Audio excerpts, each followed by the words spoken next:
On va commencer, on est ensemble jusqu'à 14h15 pour celles et ceux qui le peuvent. L'idée, je présente très brièvement les cafés Red Gen. L'intention que nous avons avec ces cafés, c'est vraiment de créer un espace de conversation et de réflexion sur les organisations à visée régénérative, donc qui sont quand même en construction, en co-construction. On est à la deuxième saison des Cafés Régel. La première saison, c'est nous qui l'avions initiée, nous, Infusio. Et la deuxième saison qu'on est en train de mener, on l'ouvre aussi à toute personne ou toute organisation porteuse de réflexion, de recherche, d'expérimentation sur ce sujet du régénératif pour les organisations. Il se trouve que exceptionnellement, pour cette fois-ci, on n'a pas fait appel à qui que ce soit d'autre que des infusiens parce qu'on avait envie de vous rendre compte d'une expérience qu'on a vécue, trois infusiens à Dharamsala, on va vous expliquer ça, et on a fait venir Claire aussi parce elle est dans la foi aussi, dans une des religions, et on trouvait ça intéressant de vous partager nos réflexions, les sujets qu'on aborde et qu'on souhaite faire cheminer aussi à travers nos appuis dans les organisations. Voilà, j'ai oublié de me présenter. Donc, je suis Nathalie Novak, je suis une des cofondatrices d'Infusio. Ça va faire presque 20 ans bientôt et je suis ravie d'être là avec vous. Je passe la main. Et moi, c'est Claire. Donc, ça fait 4 ans que je suis chez Infusio et je suis accompagnatrice des transformations avec Colin et Nathalie. Et j'ai beaucoup de joie d'être là pour aussi poser une pierre à l'édifice de ce temps qu'on va vivre ensemble. Et j'espère que ça sera au service de chacun, que vous pourrez y prendre ce qui vous ressource, ce qui vous fait du bien. Et moi, c'est Kwanlam Kolayon. Je suis ravie d'être là, ravie de vous retrouver généralement pour les cafés Regen. Et ce sujet-là en particulier m'anime. Donc voilà, j'ai hâte de nos échanges.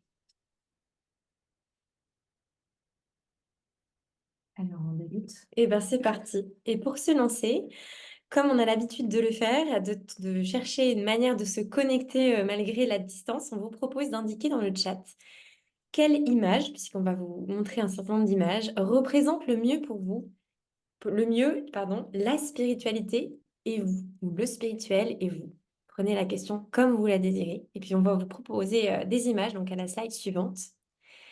Vous pouvez donc indiquer dans le chat vraiment l'image choisie et pourquoi. Et vous pouvez la décrire, pas forcément mettre qu'un numéro, mais être un peu plus prolixe. Et si vous le désirez, vous pouvez même ouvrir votre micro puisqu'on a quelques minutes pour accueillir cette connexion. Arbre et méditation pour Alexandra. L'ancrage et les racines. L'élévation vers le haut pour Thierry. Le chat, Pourquoi le chat, tiens? la vie, L'arbre aussi, le vivant d'une manière générale que je contemple souvent. La 5, car c'est à la fois ciel et océan. Ancrage, on sent qu'il y a quelque chose entre ancrage, entre terre et ciel, autour des éléments. La connexion à l'univers et la reliance avec mon être profond. Par la musique et la danse. Donc 8 et 1. Merci. Waouh, le vivant de l'intérieur et de l'extérieur, vers le haut, vers l'univers, Alexandra. le signe avec un S, partagé par Anne. Merci pour ça. Ah oui, le chat, malgré un périmètre physique restreint, il s'adapte.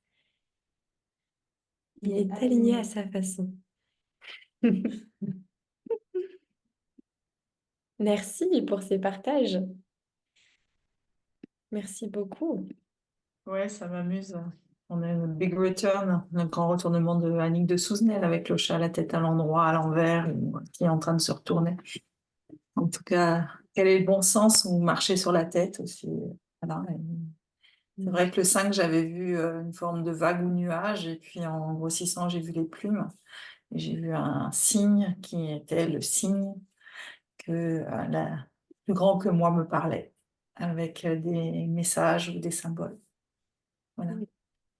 Merci beaucoup, c'est précieux.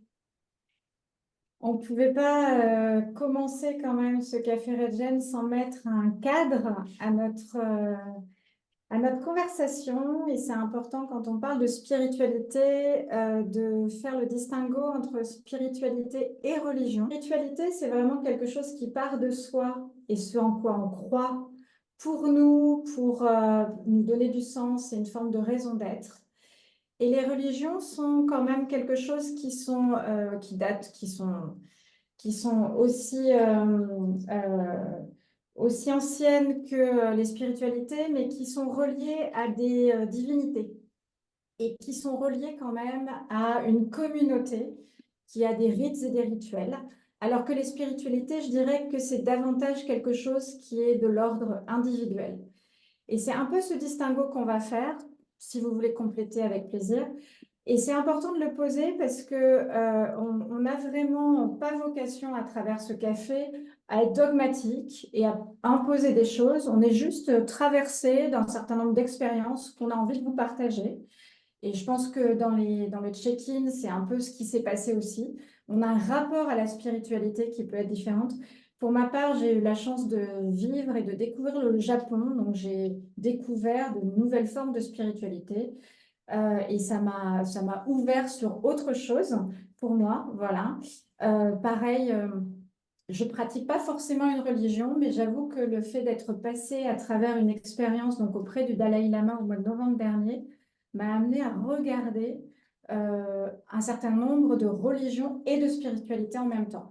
Voilà, donc c'est important de se dire que là, on amène juste notre expérience, des vécus et absolument pas quelque chose de dogmatique.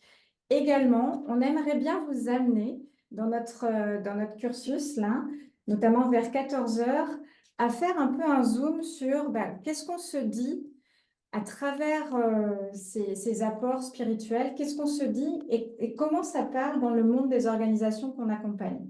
J'imagine qu'autour de la table, on est tous des accompagnateurs à l'intérieur ou à l'extérieur d'organisations.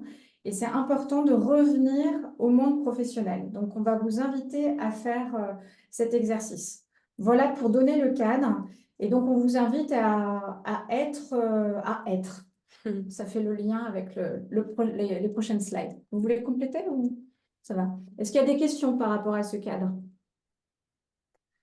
Peut-être juste un mot, j'aurais envie de dire, en tout cas de préciser que ce qu'on a voulu dire derrière spiritualité, c'était de revenir à ce qui rassemblait l'ensemble des religions, en tout cas les religions qui sont héritées avec une longue tradition, et de revenir à ce qui les rassemble versus qu'est-ce qui les différencie. Et donc la spiritualité, c'est en fait, dans ce qu'on a reçu effectivement avec Nathalie, c'est l'essence de la religion, c'est ce qui est à la naissance, c'est ce qui est au cœur en fait de l'ensemble des grandes religions. Voilà. Et donc, on passe sur notre expérience, on partage notre expérience. Donc, 3 infusiens, donc Yael, Guillaume, Kwanlan et moi, avons eu la chance de vivre une semaine auprès du Dalai Lama et essentiellement de Samdang Rinpoche, qui est donc le numéro 2, en fait, on va dire, après le Dalai Lama.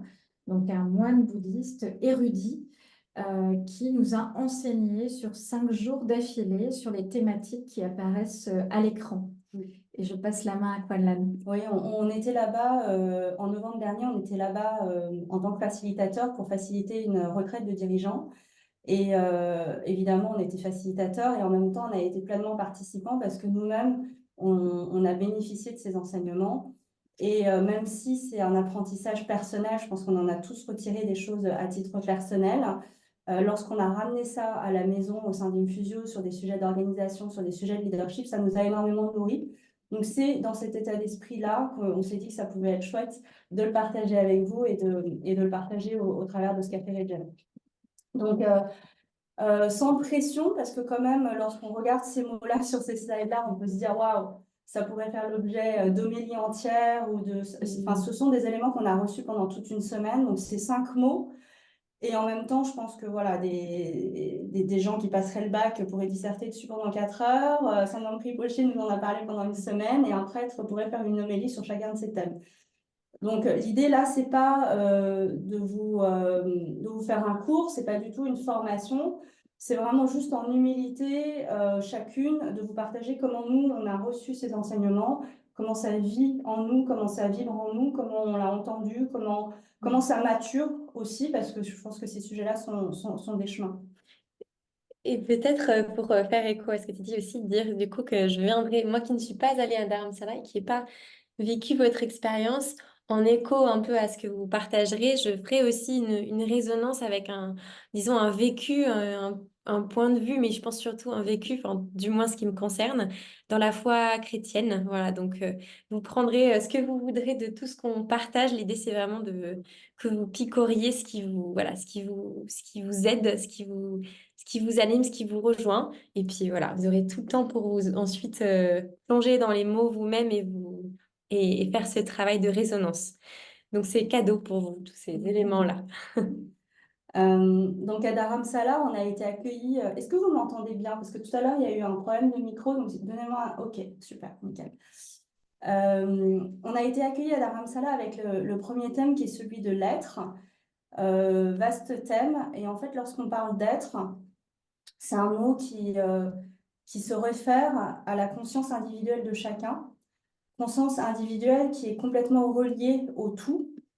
Et quand je parle du tout, c'est à la fois au travers de l'espace et aussi à travers de tous les âges. Et moi, ce qui m'a interpellée, c'est que on est dans un temps où, si vous vous baladez à la FNAC ou dans votre librairie préférée, vous pourrez voir des tonnes de bouquins qui parlent de développement personnel, qui vont vous aider, qui vont vous parler de méthodes. Et moi, je suis coach, donc je suis aussi bien placée pour vous en parler. Et on est sans cesse dans une recherche de qui je suis. Et là, dans le qui je suis, ce verbe être, il a une toute autre notion lorsqu'elle a été discutée ou lorsqu'on nous l'a transmis. Parce qu'il ne s'agit pas, comme dans ces bouquins ou dans ces méthodes, de trouver des qualificatifs, des qualités, de nommer des singularités dans notre façon d'agir. Là, on parle juste d'être. Et là, c'est vraiment de se dire, on revient en fait à notre essence. Et ce que moi, avec quoi je suis repartie, c'est vraiment un questionnement et une connexion sur qu'est-ce que je vibre, qu'est-ce que je fais rayonner juste par ma présence. Je pense que vous avez peut-être fait l'expérience au travers de certaines personnes. Là, voilà, on ne se connaît pas pour certains. Et en même temps, sans agir, sans rien faire, vous rayonnez quelque chose. Et donc, c'est ça, être. Et, quand je parle d'être, je rayonne ce que je rayonne parce que lorsque vous me voyez, moi, Kwanlan, là, en train de vous parler de ce sujet-là, je ne suis pas juste moi, je suis juste une petite vague et je porte aussi d'autres vagues qui font qui je suis. Et ces autres vagues, ce sont mes parents, ce sont mes grands-parents, c'est toute ma lignée, c'est tout un peuple, même plusieurs peuples. Et c'est même, voilà, lorsqu'on élargit cette conscience, c'est tout un monde et tout le monde. Et certaines personnes vont même parler d'univers et de cosmos. Et en fait, cet état d'être, on a pu l'expérimenter à différents moments à Dharamsala parce que le rythme nous y invitait, parce que le silence nous y invitait. Et c'est un état d'être qui est très particulier parce que c'est un endroit où on est pleinement nous-mêmes, dans la plus grande simplicité, dans la plus grande justesse. Et en même temps, on n'est plus vraiment nous-mêmes et quelque part on disparaît parce qu'on ne fait que porter le monde. Enfin, voilà, donc c'est vraiment quelque chose de très particulier. Oui, tu veux raisonner? C'est très fort, ouais, c'est très fort. Raisonner avec tout ce quand tu parles de lignée, moi, ce qui me vient, c'est en effet qu'on se reçoit. Et je reviendrai souvent sur cette expression parce que vraiment chaque mot, je trouve, est dans comment on se reçoit, être, exister. Et je trouve qu'aussi dans être, il y a justement le fait d'exister, c'est-à-dire le fait d'accepter qu'on existe, que ben on est là, on n'a pas forcément choisi d'être là. Et tu parlais de lignée, c'est-à-dire comment on s'inscrit dans quelque chose qui est aussi infini. Quelque part, il y a quelque chose d'une infinité, mais il y a aussi une finitude. C'est-à-dire, il y a naître et mourir, et cette perspective d'un début et d'une fin renvoie à l'être. C'est-à-dire, mais en fait, qu'est-ce que je fais là? C'est quoi ma raison d'être? C'est quoi ma raison d'exister? Je pense que c'est intéressant parce que souvent, on parle beaucoup des raisons d'être dans les organisations. Et donc, la question de se dire, mais finalement, si moi, je reviens à cet être profond, à cet être fait d'exister, mais quelle est la mienne avant celle de l'organisation? Quelle est la mienne? Et j'aime parler des limites aussi, puisque c'est ça qui renvoie à la force de la vie, c'est-à-dire exister en tant que corps, âme et esprit. Enfin, vous mettrez les dimensions qui vous parlent. C'est accepter les limites physiques. Moi, je dis sainte et joyeuse limite. Voilà, dans la foi chrétienne, on dit justement comment ces limites-là sont bonnes et donnent un sens très très fort à l'existence. Parce que c'est à ce moment-là on peut se mettre en mouvement pour être et rentrer pleinement dans ce qu'on est et devenir ce qu'on a à être. Voilà. Et enfin, là, on vous a partagé beaucoup de choses et peut-être que ça peut sembler hors sol et un peu perché. Peut-être juste pour vous donner un éclairage de comment moi ça nourrit en fait mes réflexions et en particulier autour du leadership sur cette thématique-là. C'est que moi, en tant que coach, j'accompagne pas mal de personnes qui peuvent être en recherche de comment être plus charismatique, comment être un meilleur communicant, comment être, enfin, je ne sais pas quoi, mais en tout cas meilleur, plus, plus, plus. Et si on creuse, enfin, moi, je me suis rendu compte que quand je creusais cette question de l'être, finalement, si j'arrive à être pleinement vulnérable, si je prends cet exemple-là, bah finalement, j'arrête de rechercher à tout prix d'être fort, par exemple, et que je suis pleinement vulnérable et que je suis en pleine acceptation de ça, et ben, il y a quelque chose qui fait que le fait d'arrêter de chercher à être fort et en acceptant là où j'en suis, et bien, en réalité, je suis fort.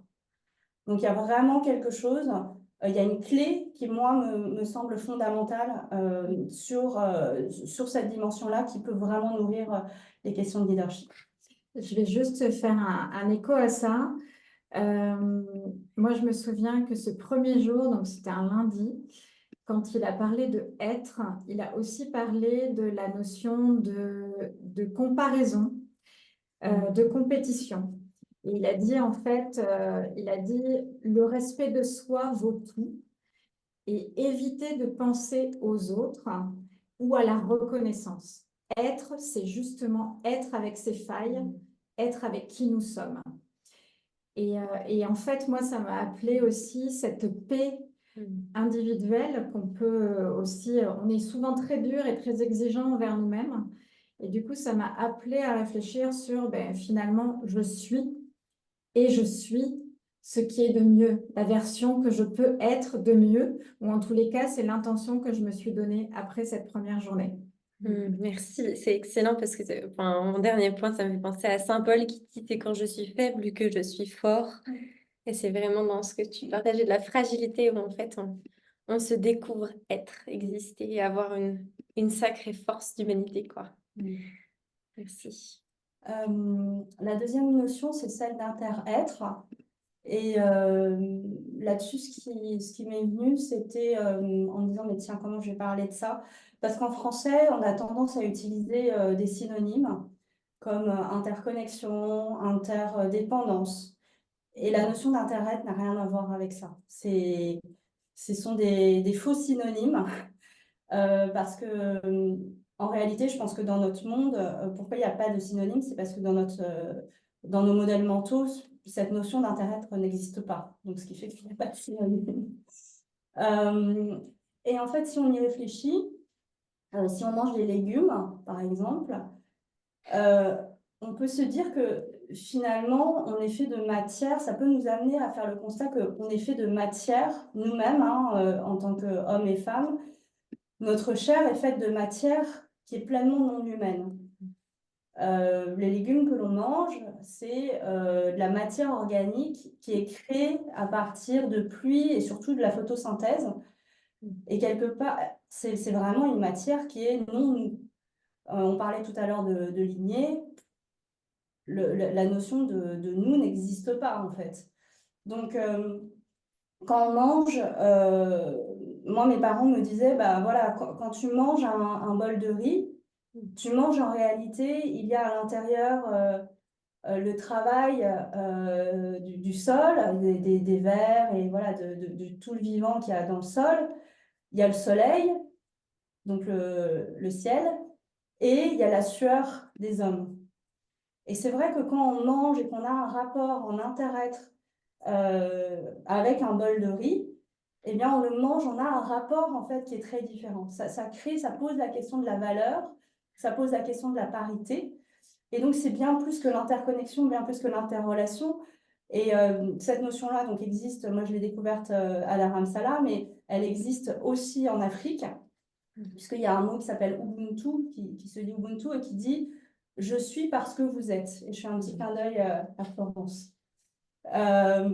Et là, c'est pas juste une question de relation, c'est pas une question de transaction, c'est pas une question d'échange, c'est que mon corps est fait de soleil, je suis la sueur d'autres hommes. Et quand je suis émue en parlant, parce que quand on touche à cet endroit-là, on a un rapport au monde qui est très très différent. Un rapport qui est de simplicité et de parité. Je me dis qu'en effet, on pourrait parler des jours entiers, tellement c'est beau et il y a une forme d'infinitude de fils. On pourrait tirer beaucoup de fils. Je pense, le premier qui me vient quand tu parles justement de comment on intègre, comment en fait on a tout en nous. Et j'aime beaucoup quand tu as dit, je sais pas si tu as dit on se reçoit ou que tu as utilisé, je sais plus qu'est-ce que tu as utilisé, mais on est, on, On est les autres. on est, On voilà, est parce que les autres on est, sont. on est parce que les autres sont. Enfin, du coup, ça a aussi un lien avec l'être. C'est cette triple relation. On a mis un petit schéma à la fin du Café Regen pour vous montrer ça, cette triple relation. Alors, on n'utilisera peut-être pas interdépendance, mais il y a un lien, qu'on le veuille ou non, entre tous les humains et entre tous les éléments qui font cette terre.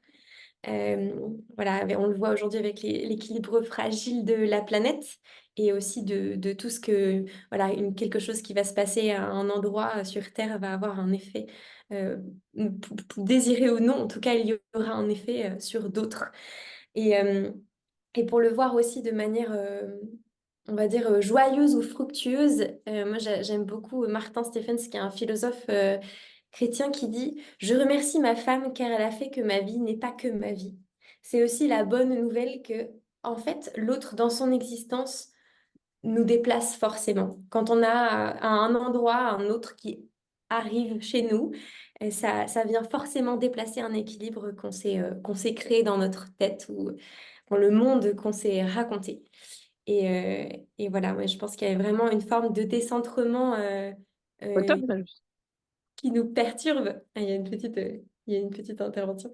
Un décentrement qui nous perturbe, mais qui en fait existe de fait, puisqu'on est le centre sans jamais l'être, quoi. Et le fait, la Terre est ronde aussi. Enfin, voilà, pour moi, il y a vraiment un sens de... On n'est jamais au centre et en même temps, on est au centre. Donc, tous ces éléments sont en lien ensemble. Voilà, se révéler à nous-mêmes, c'est ce que permet ce qui est autre. Et j'aime bien dire que l'autrui est aussi l'intrus, mais c'est un bon intrus.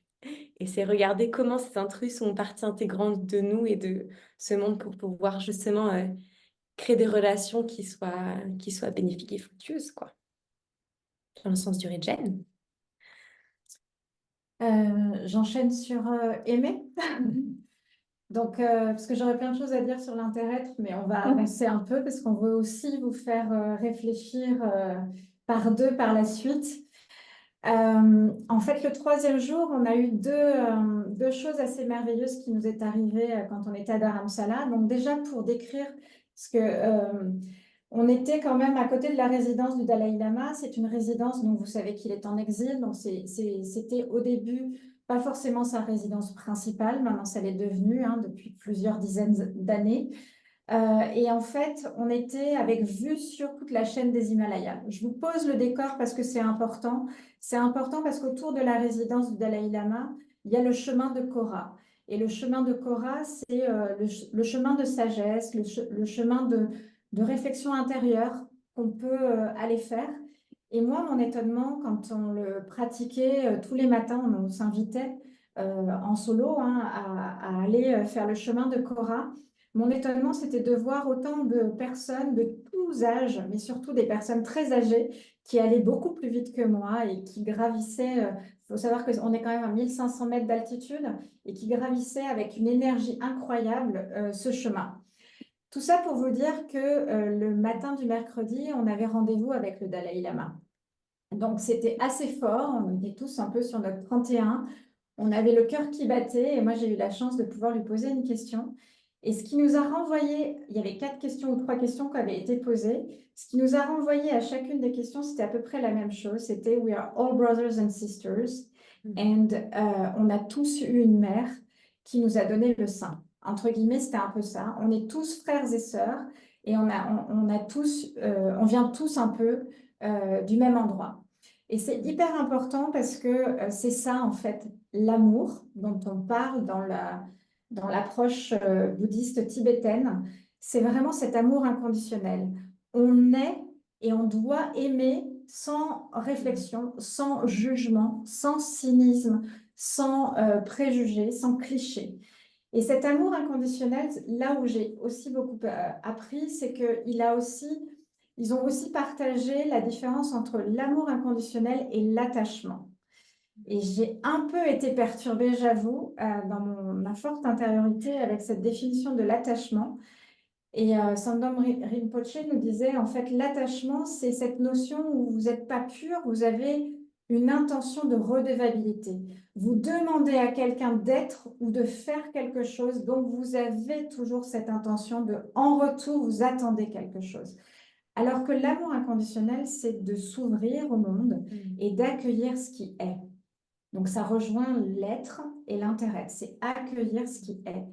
Et c'est cette extrême tolérance qu'il faut quand même savoir jauger, notamment dans nos organisations et notre rythme effréné ces derniers temps, c'est de se dire comment on peut intégrer l'amour inconditionnel, quels que soient les aléas et les contextes.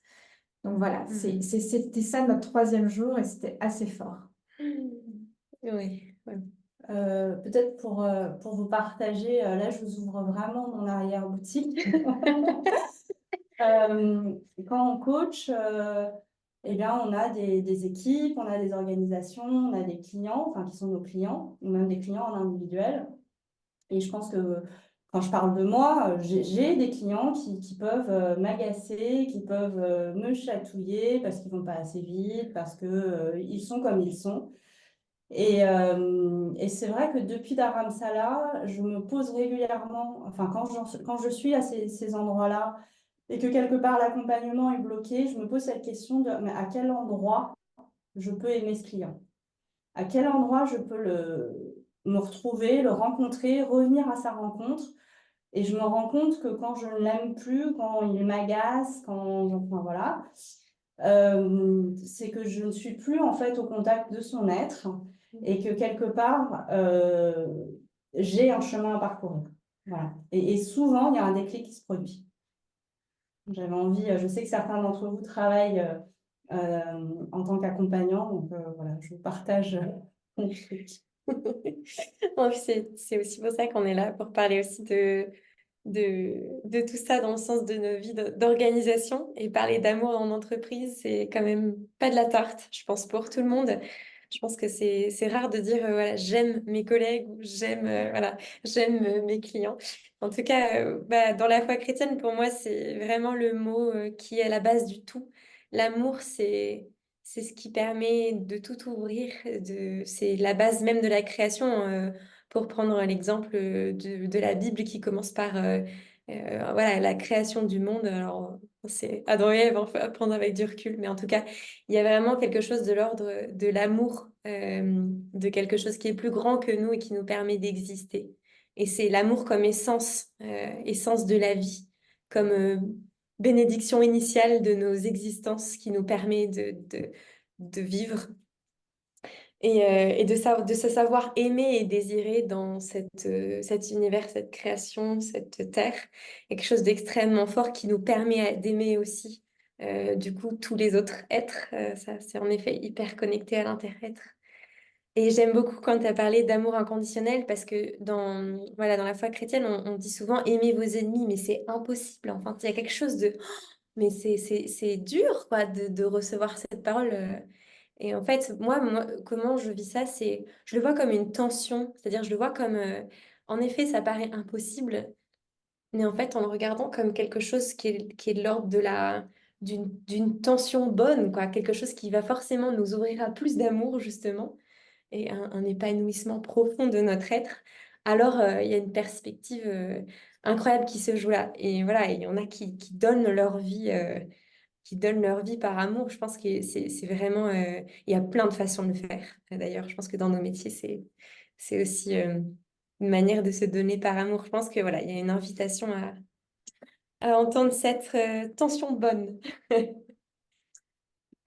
Et du coup, ça me fait penser à la compassion, parce que c'est aussi un des registres de tout ça. Mais je veux aller tout de suite sur servir parce que je vois l'heure qui tourne. Ouais. Et en fait, sur servir, ce qui a été assez magique dans les enseignements que nous avons reçus, c'est que Samdang Rinpoche a été donc Premier ministre du Tibet en exil pendant 10 ans, alors qu'il était moine, hein. Et donc, il s'est posé toutes ces questions-là au tout début de son mandat en se disant, mais est-ce que je suis la bonne personne pour servir alors que moi, en tant que moine, je suis surtout quelqu'un qui va avoir de la sagesse, prendre du recul, mais je ne suis pas un praticien, donc comment je peux servir? Et il nous a partagé ces 4 principes clés qu'on a trouvés assez fulgurants. Donc on vous les partage. C'est un principe de non-violence. D'abord, la violence entre les hommes est inacceptable. Ça rejoint ce que tu dis, on ne peut pas... Comment aimer ses ennemis? Mais en fait, c'est le premier principe qu'il a posé, c'est le principe de non-violence, vraiment, entre les hommes, mais aussi entre les hommes et les non-humains. Donc, le principe d'écologie, quelque part, parce qu'il dit la violence contre la nature et le vivant est inacceptable. Donc, ça, c'est son deuxième principe. Et son troisième principe, c'est un principe de soutenabilité ou de pérennité en se disant il faut aussi regarder les choses en se projetant dans le temps long. Le temps long qui est un temps où il y a des finitudes, mais il y a aussi du renouveau, hein, puisque les bouddhistes croient en la réincarnation et donc les âmes se réincarnent en différents êtres. Et donc, il faut penser aussi à ces multiples vies. Ça, c'est son troisième principe. Et le dernier principe que je trouve absolument fort, c'est pensons pour que ce soit bénéfique pour le plus pauvre des pauvres. Et ça, c'est quelque chose qui rejoint l'humilité dont tu parlais tout à l'heure, Kwanlan. C'est quelque chose de très puissant, à mon sens, de se poser dans cette infinie humilité. Voilà. Ça, c'était servir. Est-ce que vous voulez rebondir sur cela? Non? Alors, on va passer au dernier qui était unir. Moi, je veux bien dire un tout petit mot. Je pense que dans servir ne peut pas aller sans aimer. Enfin, je pense que les deux sont ensemble. Ignace de Loyola, qui est un homme incroyable, un maître spirituel, je pense que n'importe qui pourrait bouquiner, pas forcément des chrétiens, qui parle justement de la nécessité de se resituer la fin pour laquelle nous sommes créés. Et il dit que l'homme est créé pour aimer et servir. Et à partir de ces deux éléments qui s'embriquent, il y a la possibilité de vivre. Et on peut servir que si on accepte d'être aimé et d'aimer. Enfin, voilà, il y a quelque chose de... Parce que sinon, on peut tomber dans la servilité. Enfin, c'était aussi pour faire attention à ça. C'est bien de nommer ça. Et du coup, en plus, ça me fait faire le lien avec le dernier point qui est le point de unir. En anglais, Samdang disait oneness, que je trouve très très fort et très puissant, qui rejoint un peu l'intérêt, c'est-à-dire qu'on est un tout. On n'est pas seul dans un monde multiple, on est un tout. Et c'est cette pensée en conscience qui nous permet de co-créer ou d'être au monde ensemble. Et je pense que ce concept d'unicité ou d'unité plutôt, d'unité, est vraiment très fort, notamment quand on accompagne des collectifs et qu'on souhaite on parle beaucoup en ce moment de se rallier derrière une raison d'être, et c'est ce qui fait qu'on se réveille le matin. En fait, si on ne voit pas l'importance d'être un tout au service, enfin, dans notre monde, en fait, peut-être qu'il y a quelque chose qui manque. C'est un peu ça avec lequel je suis. Et en fait, c'est aussi cette notion de ensemble, quand on est ensemble, quelque part, on s'élève ensemble. Et donc, il y a cette notion de conscience collective qui s'élève ensemble, mais on ne sait plus d'où elle vient, on ne sait plus qui l'a amenée, et on ressent ce tout universel. Voilà, c'est ça. Et c'est l'inverse avec la dualité, où souvent on est dans l'opposition, on va toujours regarder les polarités. C'est pas ce que stipule en tous les cas cette approche. Et c'est vraiment cette notion de nous sommes un tout, donc forcément, on voit les choses un peu différemment. Ouais, moi, ce que ça m'inspire quand je t'écoute, Nat, c'est les notions de communauté de destin. Et pour les organisations, effectivement, alors c'est très à la mode hein, de parler partie prenante, et puis d'autres vont parler d'écosystème. Si on regarde au niveau des modèles organisationnels, il me semble qu'à un moment donné s'opposent les questions en fait de finalement quelles sont les parois et les limites d'une organisation. Est-ce qu'au lieu de les figurer comme étant des traits pleins, est-ce qu'il n'y a pas eu quelque chose à penser pour mettre à certains endroits des pointillés? Voilà, comment en fait avec nos parties prenantes, donc nos fournisseurs, en fait on est en communauté de destin, comment finalement on peut créer en fait notre destin commun, comment on est liés et comment on peut ensemble contribuer au monde et que ce soit juste. Enfin, moi, ça m'amène ce type de notion. Et bah, du coup, moi, je peux pas ne pas parler de commune union, enfin de communion, même si l'union, l'unité, on pourrait y mettre quelques éléments différenciants, mais pour être un peu succincte, la communion, c'est justement être en union dans un commun. Moi, j'aime bien la communauté de destin, et ça passe par reconnaître les différences, je pense, pour éviter de tomber dans l'uniformité et dans un collectif qui écrase l'individu. C'est pas ça, mais c'est en reconnaissant nos charismes. Saint Paul parle beaucoup des charismes, et aussi on pourrait parler de personnalités, de nos forces, de nos faiblesses différentes, qu'on peut faire un vers quelque chose de commun, et aussi de dire que on parle aussi beaucoup de miséricorde. En fait, la miséricorde, c'est regarder l'autre comme étant aussi petit que nous-mêmes et comme étant autant aimé que nous. Hein, voilà, quelque chose de reconnaître nos petitesses ensemble, nos bienheureuses limites ensemble, nous rend plus forts. Et pour rebondir sur ce que on disait au tout début dans Être, il y a vraiment quelque chose de beau dans les collectifs, dans les organisations, de faire ce travail ensemble, soi-même avec soi-même, mais aussi de partager ses faiblesses là où on est plus pauvre pour pouvoir être plus fort ensemble. Et ça, c'est on peut dire qu'on l'expérimente chez Infusion. Je pense que c'est vrai. Et du coup, moi, ça me fait écho, et on va passer à la suite. Ouais. Ça me fait écho avec le corps social. Faire corps, hein, c'est aussi, en fait, tous ces éléments nous invitent à faire corps. On dit souvent le bien commun, mais en fait, je pense que faire corps nous permet de nous mouvoir dans un sens qui nous fait du bien. Voilà. Donc, c'était à la fois philosophique et en même temps microscopique, hein, parce que c'est quand même des petits éléments dans un tout. Mais c'était le moment théorique, on va dire, de partage. On vous a parlé de plein de choses et l'idée, c'est surtout ne vous mettez pas de pression pour intégrer, pour retenir. On a vraiment confiance dans le fait que ce qui doit passer passe et que ce qui doit vous appartenir vous appartient déjà. Et donc, c'est très chouette. Et en fait, à partir de ça, on a envie de vous proposer maintenant de rebondir, de vous approprier ces notions-là. Et donc là, peut-être de manière très spontanée, choisissez une des notions. Elles sont toutes en lien. Hein, on parle quand même d'unité et d'intérêt. Donc, les notions et les thématiques sont en lien. Mais de manière très spontanée, choisissez-en une. Alors, on a mis 1 minute max, mais dans mon monde à moi, la spontanéité, c'est en secondes. Donc, j'aurais envie de vous inviter à ça aussi. Et une fois que vous aurez votre thématique, on va vous envoyer en sous-groupe et on va vous partager des consignes qu'on vous invite à capturer avec une capture écran. Bons échanges en binôme, profitez bien. On espère que ce temps était bon pour vous. C'était un bon moment. Là, l'idée, c'est de retourner en plénière et puis de faire part un peu des essentiels que vous avez envie de partager en grand groupe sur cette activité. Moi, je pars ici avec. Je vous quitterai le chaud au cœur.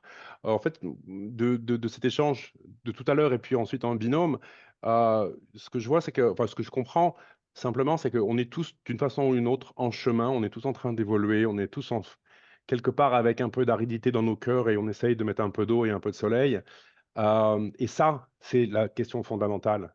On l'a tous, on le reconnaît tous, mais dans nos vies agitées, où on va vite, on est dans le métro et où on a on connaît, c'est le boulot, on laisse pas de temps et on laisse pas de place pour ce vrai travail le thème, c'est les cafés régénératifs. Et donc, moi, ce que je sens ici, dans cette question de spiritualité, c'est le besoin de se régénérer dans nos cœurs et soi-même.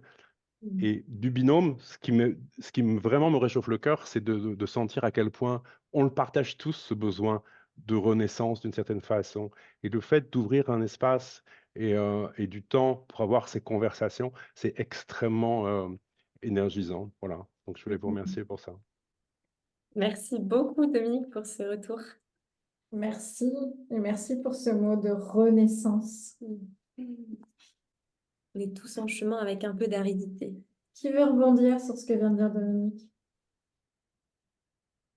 Alors moi, je veux bien très, très brièvement. C'est le deuxième café Régène que je fais.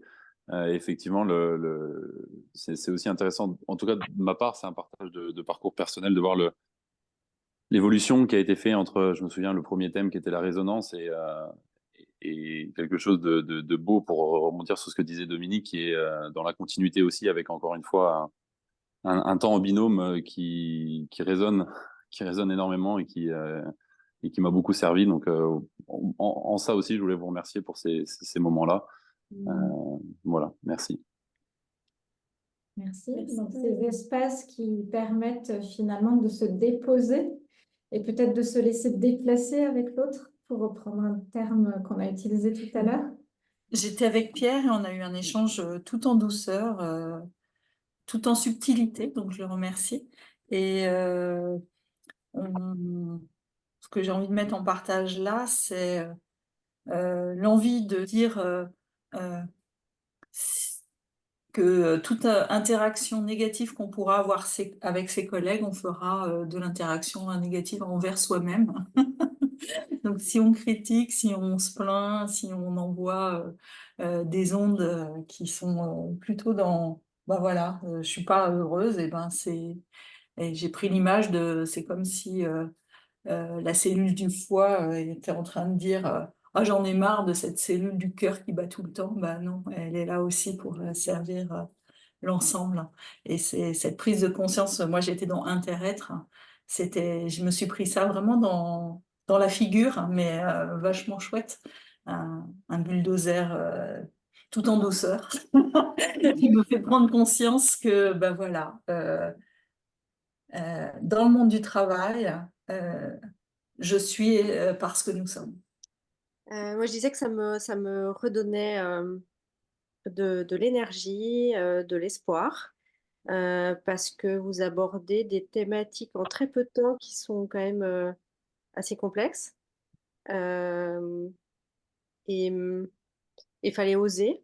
Et je me dis que dans nos métiers, ben, il y a ce truc-là aussi d'oser et puis d'inviter les personnes qu'on accompagne et les orgas à aller oser des choses, à sortir un peu d'eux-mêmes. Donc, merci, c'est hyper modélisant aussi, inspirant. Et puis, je partageais, alors nous, on était trois, avec Pascal et Thierry, et je leur disais que ça m'avait fait comme un ah oui, bah alors en fait, c'est pour ça que je fais ça. Ça a éclairé en fait des zones, ça a mis de la conscience sur des choses. Donc, merci aussi pour ça. Voilà. Alors, du coup, moi, j'ai envie de rentrer en résonance sur thématiques complexes. Moi, je suis sortie, je pense, de cette semaine à Dharamsala, qui, entre guillemets, est tombée dessus. Hein. C'est pas quelque chose que je suis allée chercher, on m'a invité mais quelque part, je suis. Donc, peut-être que c'est pas un hasard. Il faut aussi que j'accepte ça. Mais pour revenir sur ce que tu disais, la complexité, c'est marrant. Moi, j'ai l'impression que ça m'a donné à voir une forme de simplicité d'être et donc de présence à moi déjà. Dominique qui est parti, il me semble, parler de renaissance. En fait, moi, j'ai l'impression d'avoir eu une renaissance envers moi-même, une réconciliation envers moi-même après cette semaine-là. Et j'essaye de l'entretenir. C'est pas toujours facile, mais j'essaye. Et là où ça m'a reconnecté, pour ceux qui le savent, moi je suis une praticienne de longue date de la théorie d'Otto Scharmer, qui est nul autre que le presencing. Donc c'est cette action d'être présent à soi, d'être présent aux autres et de ressentir avec tout son être, avec ses perceptions à plusieurs niveaux. Donc, ça m'a reconnecté à ça et je pense que ça m'a aidé aussi à être davantage dans arrêtons de tout prévoir, de vouloir la perfection, mais soyons au contact des autres, notamment dans ma pratique, sans pour autant être toujours en train de voir à 360 degrés, puisqu'en fait, les autres voient aussi pour nous. Et ça m'a beaucoup aidé. Voilà, je suis avec ça, en résonance. Et qu'on va devoir clôturer ce café. Peut-être un mot, vous partagez voilà, que c'est quelque chose que l'on travaille en long, en large, en travers chez Infusio, ce sujet de comment aller vers le régénératif en travaillant justement sur ces dimensions de l'être, toutes ces dimensions de l'être. Et notamment, on a au fond voilà, en fond de toile les 4 relations du leadership régénératif, notamment abordées par Romain Cristofini pour ceux qui connaissent, sur voilà, la quadruple relation, le lien à soi, le lien aux autres, le lien au vivant non humain et le lien au plus grand que soi qui transcende tous les autres. Donc voilà, c'est une invitation à chacun à cultiver ces relations et on a notamment il y a une retraite leadership et transformation en pleine nature qui est prévue, organisée notamment par Kuan-Lan qui est avec nous en audio. Je ne sais pas si Nat, tu veux juste dire un mot là-dessus. Ça sera en juillet. C'est une retraite qui se passe dans un lieu justement vert, qui permet de se reconnecter à la nature et qui est sur les fondements de Joanna Macy, donc le travail qui relie, donc relié à l'écologie de soi et l'écologie de la planète. Voilà, en 4 temps. Et donc, c'est co-orchestré par Kuan Lan et Julie Naudet, qui fait partie du réseau Infusio, mais qui n'est pas une infusienne. Et voilà, et on a grand plaisir à vous proposer ça. Il y a le QR code pour celles et ceux qui seraient intéressés. N'hésitez pas à faire du bruit, à en parler. Parce que dans ces mondes qui vont très très vite, on a besoin justement de ces moments bonbons dont vous avez profité par deux. Et là, c'est un moment unique pour se reconnecter déjà à soi. Voilà. On ne fait pas souvent ça, mais là, on trouvait que c'était bien connecté. Donc, on vous laisse partir et on vous retrouve au prochain Café Régène. On aura besoin de leaders régénératifs pour aussi aller explorer ces sujets. Vous êtes les bienvenus. Et on vous souhaite tout plein de moments spirituels dans les organisations. Choudoudou. À bientôt, merci.